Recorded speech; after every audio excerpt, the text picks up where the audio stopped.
Viewers দেখুন, এখন আমি মাছের ডিমের বড়া করব। অনেকটাই তেল দিতে হবে, কেননা এটা বড়া হচ্ছে। বড়াতে ইউজুয়ালি অনেকটাই তেল লাগে। এবার দেখুন, মাছের ডিমটা আমার মাখানো আছে এখানে। এটাতে পেঁয়াজ, লঙ্কা, সেদ্ধ করা মাছের ডিম আর বেসন দিয়ে মাখিয়ে রেখেছি। এবার তেলটা গরম হলেই আমি মাছের ডিমটা ছাড়বো। তার মধ্যে আমার চিংড়িটা দেখুন, চিংড়িটা কেমন হচ্ছে। এটা এখনও হবে, এটা একটু আস্তে আস্তে করতে হবে এখনও। তেলটা গরম হলে কিন্তু আপনারা এরম ছোট ছোট বলস মতন করে, যেহেতু এটাতে বেসন আছে, আপনাদের মনে হবে এটা ছেড়ে যাবে হয়তো, কিন্তু ছাড়বে না। বেসনটা ঠিক ওটাকে একসঙ্গে করে নেবে। তো আমি একটা দিয়ে দেখি, তেল মোটামুটি গরম হয়ে গেছে।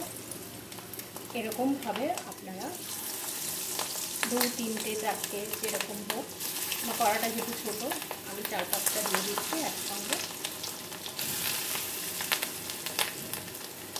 আর এই ডিমগুলো কিন্তু আমি মাছের ডিমের বড়াটা যেটা করবো সেটা দেখুন, এখানে আমি করে রেখেছি কাঁচকলা আলুর তরকারি।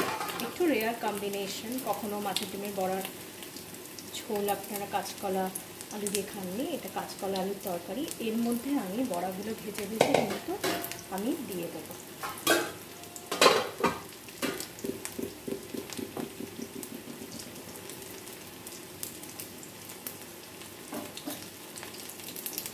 এবার আমি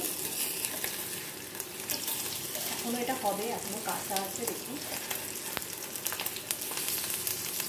যখন হয়ে যাবে লাল লাল, তখন কিন্তু আপনাদের উল্টে দিতে হবে। দেখুন মোটামুটি লাল লাল হয়েছে, এটাকে উল্টে দেবেন। আস্তে ফ্লেমেও করতে পারেন বা মিডিয়াম ফ্লেমে রাখুন, নয়তো পুড়ে যেতে পারে।